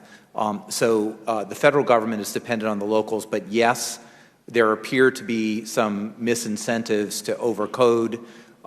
We hear anecdotal versions of that, but I can't give you an estimate of whether that's 2%, 5%, 10%. But it is something that has to be done at the local level all the way down to the level of the physician. It's impossible for the CDC to go back and investigate those individually. Well, I'm from Missouri, but my youngest daughter lives in Denver, Colorado, and in discussing with her and seeing news reports to this effect, the governor of Colorado had all of his COVID deaths reviewed, I think around the end of May, first part of June, and found that 12% of them were misrepresented. That's a pretty significant number, and I think that's something that HHS needs to look into to make sure that the numbers and the data that we're getting is accurate. Somebody who is unfortunately in an auto accident but is reported as a COVID death, that is a ridiculous statement and a ridiculous part of our data that needs to be cleaned up. So I would certainly hope that you would take a look in that and see if we can get something fixed. With that, Mr. Chairman, I yield back. Thank you for yielding back. The chair now recognizes Ms. Velasquez. Yes, Mr. Chairman. Thank you very much. I want to respond briefly to the claims that nursing home deaths were caused by the action of a few governors. That is simply false. The facts are clear. During this crisis, Americans have died in nursing homes in every state in the continental USA. In many states, such as Florida, more than half of the deaths from coronavirus occurred in nursing homes. In Ohio, an estimated 7 in 10 coronavirus deaths were in nursing homes. As for my state, New York, I grieve for every New Yorker who lost their life in this crisis. But I'm incredibly proud of New York's response. Our state followed CMS guidance at every step in the process, including on nursing homes. CMS guidance on March 13, 2020 allowed nursing homes to accept COVID-19 patients. Question: when should a nursing home accept a resident who was diagnosed with COVID-19 from a hospital? Here is the answer put out by CMS. A nursing home can accept a resident diagnosed with COVID-19 and still under transmission-based precautions for COVID-19 as long as the facility can follow CDC guidance. Our state was following guidance put out by this administration, which was often changing daily. What we lacked, however, was strong federal support to get testing and personal protective equipment into nursing homes quickly to prevent the spread of the virus. And even as the virus recedes in states like New York that were initially hardest hit, other states like Texas and Florida are seeing spikes in new cases. Over the June 28 weekend, Arizona hit a single-day record of more than 3,800 cases, and fatalities approach 1,600. And though each state is required to report cases and deaths in nursing homes to the CDC, they are not required to share this publicly, and states like Arizona are choosing not to. As of early June, more than 43,000 long-term residents and staff have died from COVID-19, representing over a third of the nation's known coronavirus deaths. This includes blue states, red states, and purple states. So let's get the data from nursing homes as the Select Committee has requested, and also hear from CMS about they enforce health and safety regulation and put this talking point to rest while Americans are dying, Republicans and Democrats.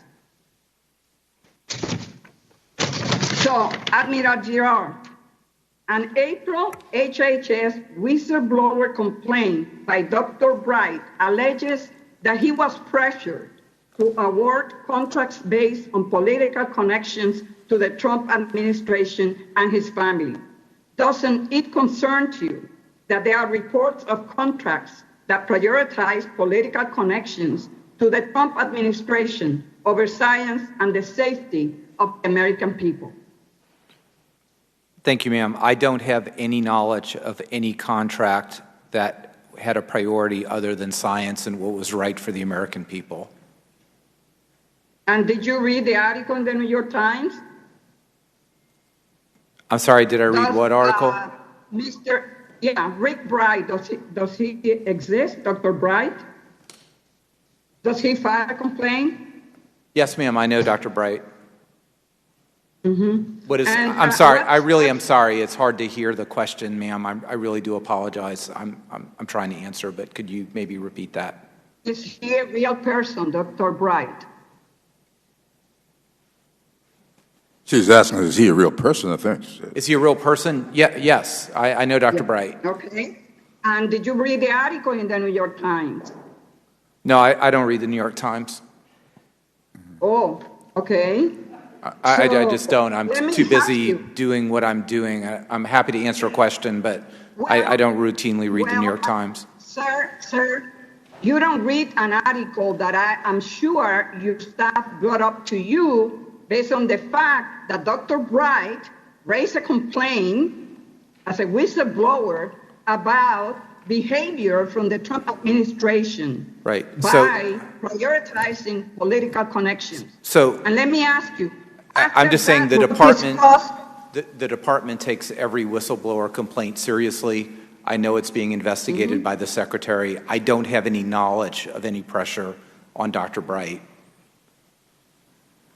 And after that a complaint and discussion in the media on political connections, what steps have you taken to make sure that there is a level playing field in the federal marketplace so that everyone has the opportunity to compete based on experience and the products and services that they can deliver?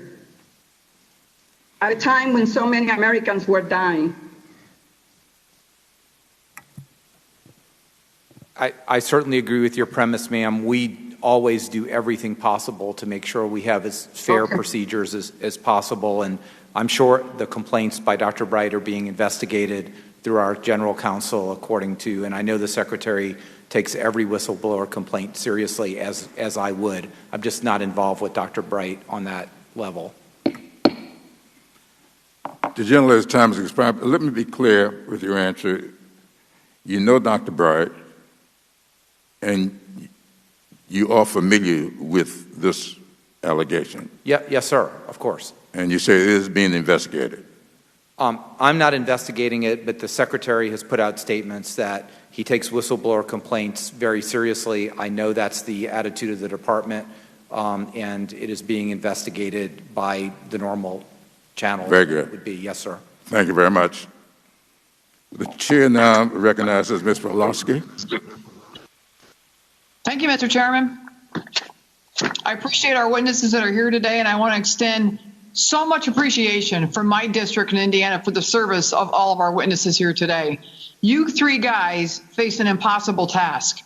China and the WHO lied about the extent of the crisis, and it's well documented that China used that time to hoard PPE that was vital to this country. To make matters worse, the Obama administration depleted the N95 masks from the strategic national stockpile during the 2009 H1N1 influenza outbreak and never replenished it. The odds were against you guys from the very beginning.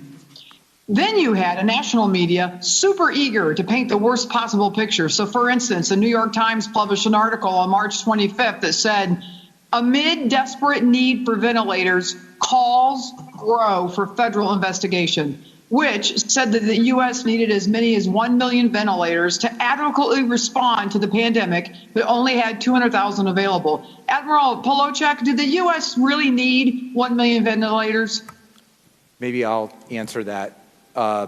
As an intensive care physician, I was incredibly involved early on with the allocation of every single ventilator, every single request. No, we did not need 1 million ventilators, and we did not need 40,000. 70 more. In fact, the New York Times article mischaracterized a study by the Society of Critical Care Medicine, which estimated that over the course of the pandemic, as many as 1 million people could require ventilator treatment. That's a huge difference from needing 1 million ventilators. Whether this was an honest mistake or not, such an eye-popping number got a ton of attention. The figure was used in a second New York Times article, repeated by the other news outlets, and rocketed around Twitter and Facebook. A New York Times reporter tweeted the incorrect figure and said the Trump administration was dooming people to die. It was retweeted 471 times. He eventually tweeted a correction 3 days later. The correction was retweeted just 15 times, and he didn't even delete the original incorrect apocalyptic tweet. This is malpractice in the service of an agenda, in service of creating a narrative that at whatever cost.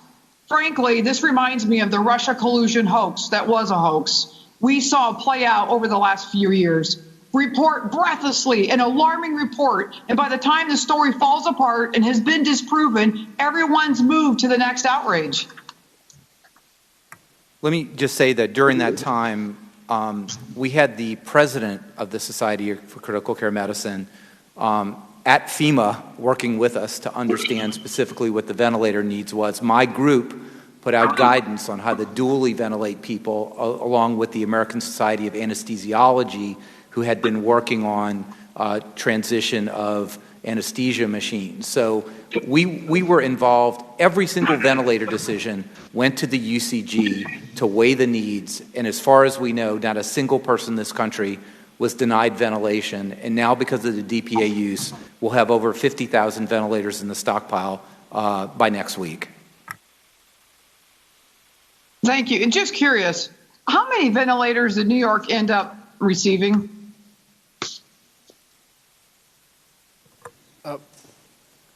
Ma'am, I do not have the actual specific number, but I know there was first asked for tens of thousands, which I think that number might have been 30 or 40. But New York ended up getting maybe about 10,000 ventilators. But I will need to provide the committee with actual specific numbers if I could. But the initial thought was a lot, but they got less than that.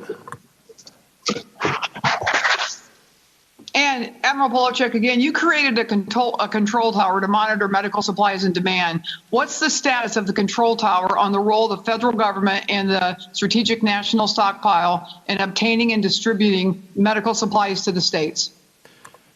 Yes, ma'am. So we've got business system information from essentially 90+% of the health medical supply chain.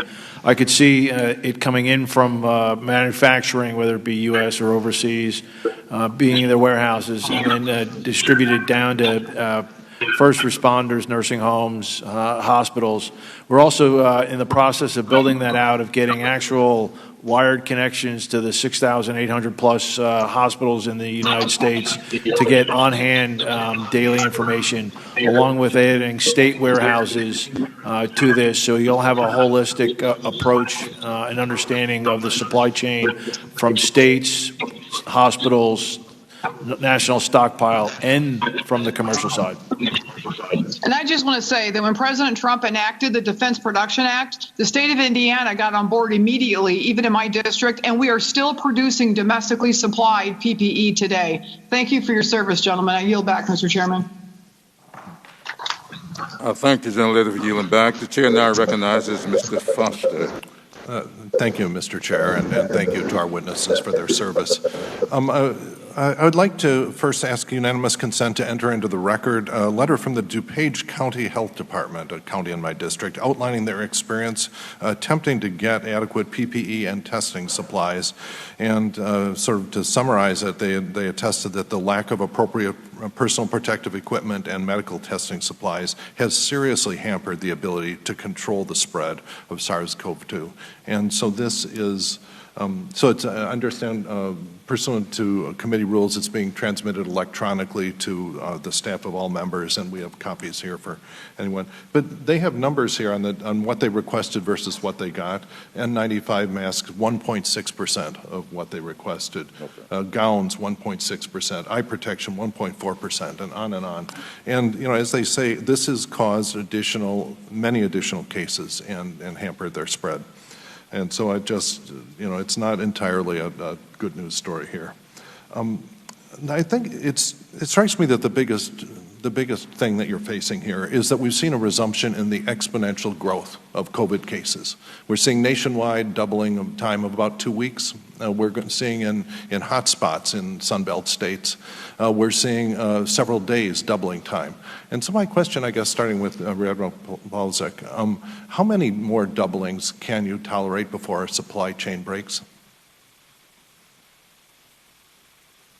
I'm going to answer you with not a direct answer to the doubling because I'm not a medical professional and I'm not.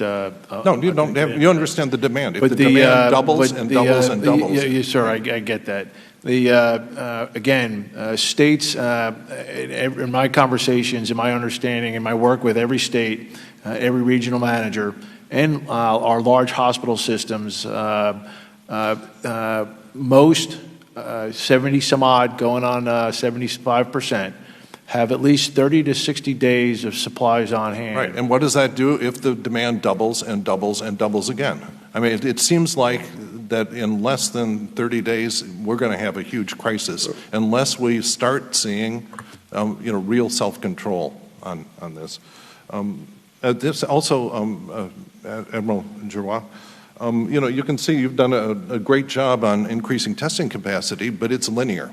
You know, you've sort of linearly, a little bit less than linear at sometimes, increased the testing capacity. This can't keep up with an exponential growth in the testing capacity.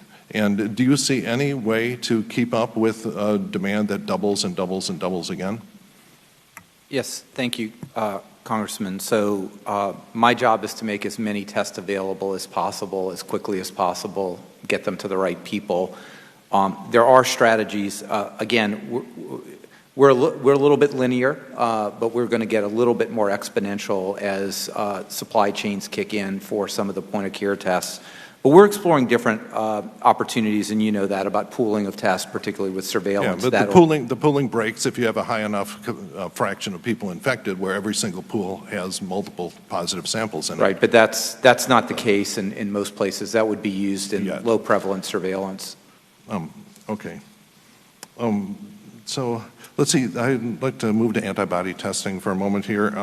In the Families First coronavirus response package, Congress directed the COVID-19 testing to be done at no cost to the patient. We worked very hard, our staff worked, we got language from HHS to make sure that that was true. And now I have been hearing, you know, in my state, that HHS is walking this back in terms of reimbursements. And are you willing to commit that HHS will continue to do the reimbursements necessary to make sure that antibody testing will take place at no cost to the patient? So I'm not trying to avoid this. I'm not a person who could commit on the reimbursement side, but I can tell you that it is clearly our intention, the Secretary's intention, that diagnostic testing that is done in the context of screening and the antibody tests that is in are of no charge to individuals, and we want to work to that. Yes, sir.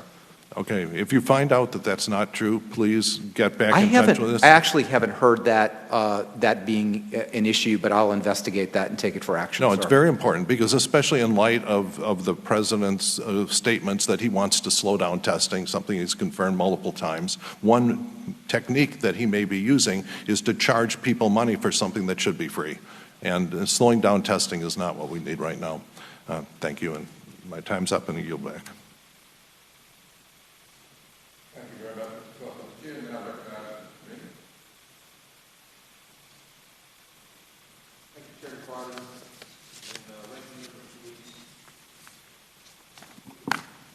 I want to thank our witnesses for being here today and for their lives of service to this great country. It's true we're seeing an increase in positive COVID-19 cases.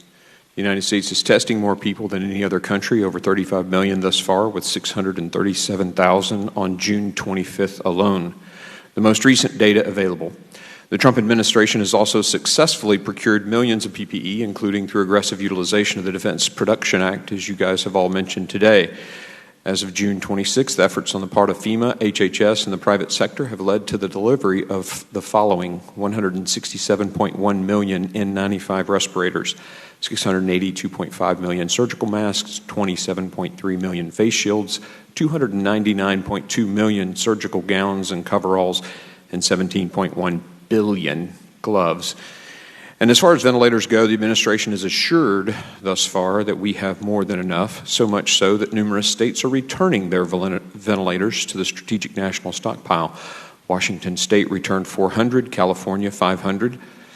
But instead of working with the president to help Americans, my colleagues across the aisle would rather politicize this public health crisis. In one sentence, the majority's leadership said, quote, "We're not here to place blame," end quote. And then the very next sentence, they bashed the president, suggesting his culpability in the deaths of Americans. I mean, that happened just today. We can't have a true assessment of our response because this hyper-polarized environment makes every single action a political failure. We've got to get past this in our country if we're to come through this. Additionally, President Trump has had an all-hands-on-deck mentality to develop the COVID-19 vaccine. Historically, it takes an average of 10 to 15 years to develop a vaccine. It's a multi-step process that takes decades. Dr. Fauci has stated that we should have a couple 100 million doses of COVID-19 vaccine by the beginning of 2021. This is an incredible feat. It took 42 years to develop a vaccine for chickenpox, 43 for Ebola, 47 for a polio vaccine. So how are we moving so fast that public health experts think we can have a vaccine in 12 months? For one, we're conducting multiple phases and tests simultaneously rather than one at a time, which greatly increases the speed of development, but also increases the manpower and the expense. And thankfully, President Trump has devoted the full resources of the federal government to this crucial endeavor. Additionally, the Wall Street Journal has noted a combination of other improvements, such as enhancement of sequencing, advancements in bioengineering techniques, and unprecedented government support. Let me emphasize that last point again. The Journal notes, and I quote, "Unprecedented government support," end quote, is a primary cause of the breakneck speed of development of the vaccine. While some prefer to sit on the sidelines and attack the administration, President Trump has been boldly acting to help find a cure. He launched Operation Warp Speed, aimed at developing a vaccine by the end of the year. He selected 5 coronavirus vaccine candidates as finalists, pledged future COVID vaccines will be free for vulnerable Americans, prodded top health officials to speed up development, and streamlined FDA approval processes and requirements. This administration's response has been unprecedented. This committee, on the other hand, Mr. Chairman, we still haven't held a single hearing or briefing on China's responsibility for COVID-19, not one. According to Columbia University, not necessarily a bastion of conservatism, I might add, and reported by ABC News, certainly not a Republican news organization, had China notified America just 1 week sooner, Columbia University predicts 60.1% of Americans' casualties could have been avoided, meaning China's deception resulted in 60% of our casualties. Have we spent 60% of our time looking into China's actions? Aren't we the task force designed to look into the cause of American deaths due to COVID? Have we on this committee spent 50% of our time looking into China's failure and deception? They're 60% of our casualties, according to Columbia University. We haven't spent a single minute investigating what the scientists at Columbia University said potentially killed 60% of our deaths. That is a failure of this committee. Yet all the other side wants to do is point the finger at President Trump. That's sad. Thank you, Mr. Chairman. I yield. I thank the gentleman for yielding back. The chair now recognizes Mr. Raskin. Mr. Chairman, thank you, and witnesses, thank you for your service to our country. Mr. Chairman, I continue to be impressed by the bottomless reservoirs of counterfeit outrage and self-righteousness summed up by the president's defenders who are complaining over absolute nonsense like imaginary hoaxes, imaginary constitutional offenses, and of course the imaginary repression of the president's quack miracle cures, which have been proven to be a danger to our people. But let's return back to reality. Let's come back to America, where our people are suffering. According to the New York Times, new cases are up 80% in the last 2 weeks. We're seeing a startling rise in coronavirus cases in many of our southern and western states, including Florida, Texas, Arkansas, Alabama, Arizona, Oklahoma, and many others. 35 states where the virus is now on the rise. Yesterday, the United States shattered all records with new cases reported in a single day reaching nearly 50,000.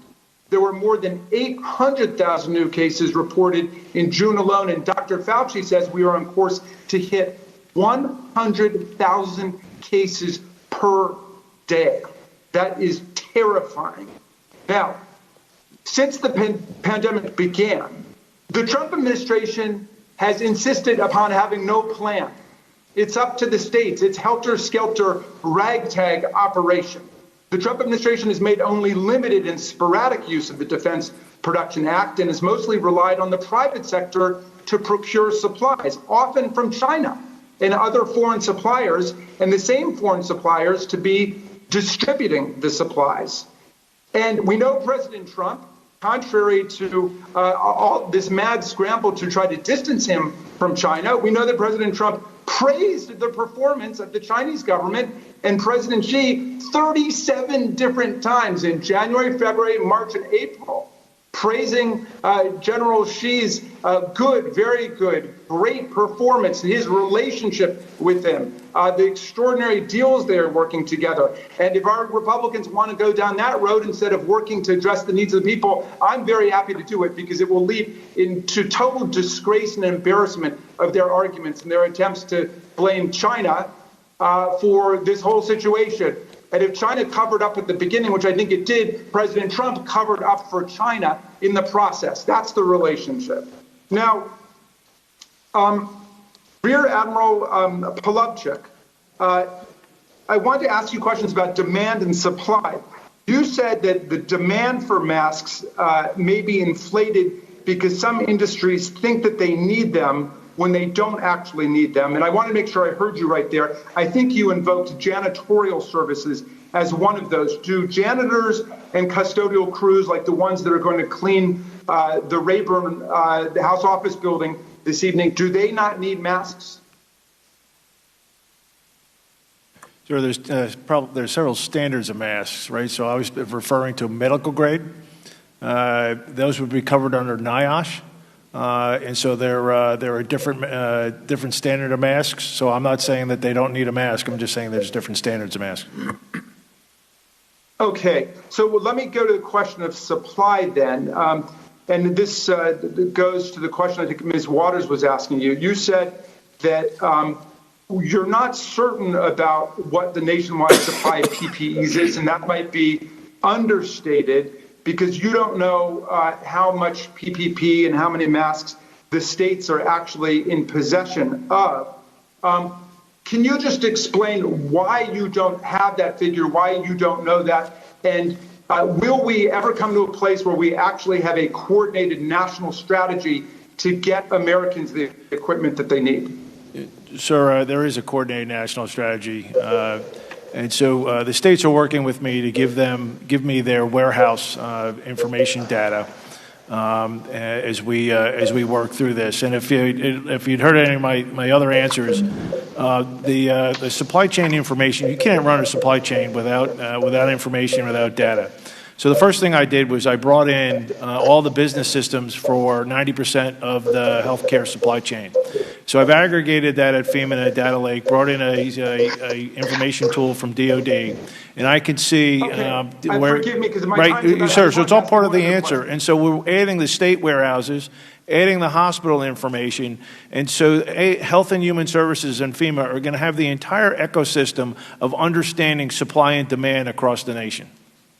Okay, and finally, given the explosive demand for PPE right now because of a pandemic out of control, should we not be using the Defense Production Act more comprehensively and expansively right now to increase the supply for the crisis that's coming? So Mr. Fahey may be able to comment on this, but there are multiple areas under development to expand production, whether it be pharmaceuticals, whether it be more cloth and non-woven fabric for surgical masks, whether it be other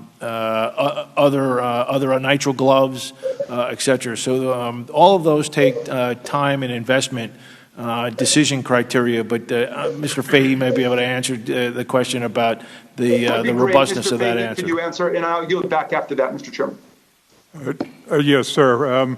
We have many efforts going on. As the Admiral talked about, I mean, we think we're pretty good on the medical masks perspective, but in every other category, the process goes that we have an extensive process where we go out and we ask industry what they're willing to do and making sure they understand our requirements. And for the other pieces of the equipment, we've done it a lot on masks, we've done it on ventilators. The other thing we don't mention a lot is a lot of times the supply chain is bottleneck is as a subcontractor. So we're looking at the subcontract. So we have efforts in every line of effort from a PPE and medical equipment to expand the domestic capacity here in the U.S. Thank you very much. The gentleman's time has expired. The chair now recognizes Mr. Kim. Thank you so much all for coming here. Admiral Giroir, I want to start with you. I wanted to ask you, do you assess that we have successfully flattened the curve in the United States? Let me give you two tenses. Number one, we did flatten the curve during the time to flatten the curve because we expected a lot more cases. Right now, as you know, the case numbers are going up substantially. So are we flattening the curve right now? We are not flattening the curve right now. The curve is still going up. Do you think we're headed in the right direction? Right now, and I tried to nuance this a little bit, in many counties we are, in many states we are, in many states we aren't. As you know, 4 states are accounting for about 50% of our new cases. And they're very concerning to all in public health. With those states with increased cases, I often hear, and I've heard my colleagues here say this last time around, that the increase in the positive cases is due to increased testing. In your professional and expert assessment, does that account for the increase that we're seeing in those states? There is no question that the more testing you get, the more you will uncover. But we do believe this is a real increase in cases because the percent positivities are going up. So this is real increases in cases. You said today that you think we should be looking at the guidelines of the Opening Up America. So I was just looking it up here, and it said the satisfied before proceeding to phased comeback. It said cases, downward trajectory of documented cases within a 14-day period or downward trajectory of positive tests as a percent of the total tests within a 14-day period. Do you know how many states are fulfilling this standard right now? So right now there's a lot of movement in the system, as you know. Some have drawn back certain activities and some have kept going. I do want to make the statement, if you let me, is that what we're really seeing, we have seen states reopen quickly and have had no cases. We've seen cases not reopen and have a lot of cases. We really do believe the current outbreak is primarily due to under 35s with a lot of gatherings, not appropriate protection like masks. Mm-hmm. Yes, it's important to reopen, and we believe in the guidelines, but I think the weight of the evidence is guidelines or not. The personal responsibility is really a key right now. Sure, absolutely. And, when we're seeing this increased positive cases, as you were talking about, that's exceeding what we see in terms of our increase in testing, we all know that we want to continue to have more testing available. You just said so in course. response. So I understand in your written testimony that there's a company that is producing more than 10 million laboratory testing, extraction, and PCR kits per month, enabling states to complete millions of additional tests. Right. However, I also understand that the contract you highlighted expires in 5 days. So I wanted to ask you, can you commit to this committee today that there will not be a reduction in that testing capacity? There's not going to be a reduction in testing capacity. So the contract you're talking about, we had initially acquired, we acquired very few laboratory reagents, but we did acquire that because the states were not accustomed to using many of them, this one company. And what we're seeing right now is, we think the market is stable enough.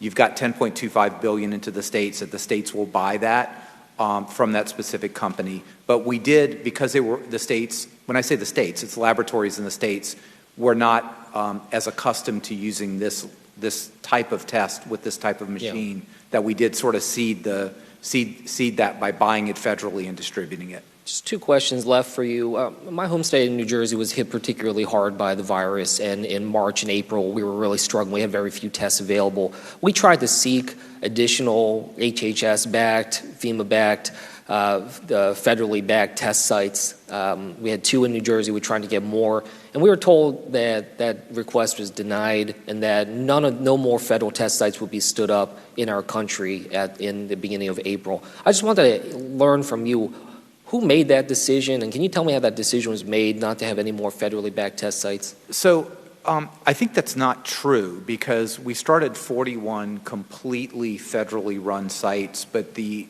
plan had always been to transition those. So we have 624 federally sponsored retail pharmacy sites now, because 41 drive-throughs that is run by the Well, I Public get that, Health but Service. that was not until May that those were stood up. No, that's not true. Okay. We've been Well, standing I these love up it. If for- you don't mind, we can take for the record, and you can get back to me with that timeline. That'd be really helpful. Just the last question here. I would just want to clarify your position regarding the World Health Organization, since you mentioned this earlier today. You said reforms are needed. We get that. You also mentioned that you were confirmed by the Senate, and I was looking it up. It was in May to be the U.S. representative on the executive board of the World Health Organization. So I wanted to ask you, was it your recommendation that the United States terminate our relationship with the WHO during the middle of the pandemic? I was not asked for a recommendation. So when President Trump made that decision later in that month after you were sworn in as the U.S. representative to the executive board of the WHO, he did not seek your advice or your consideration before he made that decision. Is that what you were saying? I have not provided a recommendation to anyone. That's correct. Thank you. Mr. Chairman, back to you. Thank you. Thank you very much. Let me thank all of the witnesses for their appearances here today. And I have always opted to yield to the ranking member for any closing comments. And in his absence, I will yield that to Mr. Jordan. Thank you, Mr. Chairman. I would just point out that, based on the last comments from the majority side, that the World Health Organization lied to us. So I think the president took a pretty common sense position. He said, we don't have to pay organizations to lie to us. They'll probably do it for free. But I want to thank our witnesses for being here today, even though you had to have one member of the minority say that you were missing in action, which I find amazing. Officer in the United States Navy missing in action. I find amazing that they would say such a thing. You had another give more credence to a New York Times article than the word of an admiral in the United States Navy. But we on the minority side appreciate your service to our country and your service in this critical time. We also appreciate what the Attorney General of the United States said 2 months ago when he said the Constitution is not suspended during a crisis. And amen to that. Unfortunately, as we've talked about here over the last couple hours, I don't know that certain mayors and certain governors appreciate that fact. At least they have not, at a minimum, they have not appreciated that fact in a consistent fashion. They have a different set of rules for protest, And I understand peaceful protest is fundamental to the First Amendment, fundamental to American way of life, and I support it and I've engaged in it. But there's a big difference between peaceful protest and some of the things we have seen in the streets of our great country and our great cities over the last several weeks. But peaceful protest is important, but so is your ability to practice your faith, exercise your religious liberty rights under the First Amendment. So is your ability to engage in your livelihood and operate your business. So is your ability to attend a loved one's funeral. So I think, would appreciate a little more consistent application of the Constitution and our First Amendment liberties by some of the Democrat mayors and governors around our country. And what we'd also appreciate, Mr. Chairman, and we have raised this issue now several times, the gentleman from Tennessee brought it up. You talk about this committee looking forward, dealing with this tough time and this crisis that we're in. But sometimes to properly handle and address things and look forward, you need to understand what happened. And two big things that have happened. We talked about if China had told us earlier, lots more people would be alive today in our country and around the world. For some reason, the majority doesn't want to look at that fundamental issue. And just as importantly, decisions made by certain governors, 40% of the deaths in this country happen in nursing homes. And decisions made by governors in 5 states that were, in hindsight, frankly, I don't even have any hindsight, that were just ridiculous, wrong decisions, cost the lives of so many thousands of our fellow citizens. And so at some point, we would, as I said earlier, as the ranking member has said numerous times, we would like to get this information, particularly from the governor of New York, on this decision to put COVID-positive people back into nursing homes for 46 straight days. And why the majority won't help us get that information, for the life of me, I cannot figure out. That's where we need to go. We do need to understand some things that happened in the past so we can be forward-looking and help our country deal with this issue. And with that, Mr. Chairman, I would yield back. Gentlemen, and I thank all of the witnesses today for their participation and the members of the subcommittee. I want to, without objections, I would like to enter Mr. Foster's request for unanimous consent for the letter to be inserted into the record, and I'm ordering that be done. I would also like to enter into the record 4 letters this committee has received in recent days from organizations representing healthcare institutions and workers: the American Medical Association, the American College of Emergency Physicians, National Nurses United, and the American Association of Medical Colleges. Each of these groups has written to emphasize that healthcare workers around the country are still experiencing shortages of critical supplies, including masks. I ask unanimous consent that these letters be entered into the official hearing record, and is so ordered. In closing, I want to thank the witnesses and my colleagues on this select subcommittee. Today's hearing made clear that as coronavirus infections and hospitalizations spike around the country, communities are facing alarming shortages of personal protective equipment and testing supplies. We need urgent action from the federal government to address these shortages now, before more people are exposed and the virus spins further out of control. There are clear and tangible steps the federal government can take. First, we need a clear chain of command so the federal government can make efficient use of its vast resources and career professionals to identify the need and procure and distribute supplies. Second, the administration needs to adhere to rigorous contracting practices, including open competition, to make sure it is not favoring inexperienced, politically connected suppliers over businesses with a track record of success. Third, the federal government must establish a comprehensive plan to directly procure and distribute critical supplies rather than continuing to defer to the private sector. I cannot emphasize this enough. Our federal government has the resources, the manpower, and the legal authority under the Defense Production Act to procure the necessary supplies and quickly get them to the communities that need them. It's time we use them. I appreciate the hard work of each of our witnesses and their colleagues at FEMA, the Department of Defense, and Health and Human Services. But to ensure this problem gets fixed, we need you to keep Congress apprised of your progress.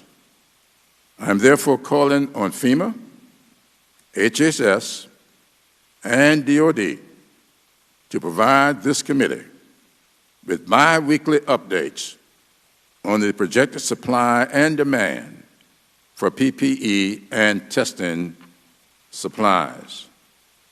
I look forward to continuing to work with each of you to ensure that our government is working to help all Americans during this national crisis. With that, this meeting is adjourned.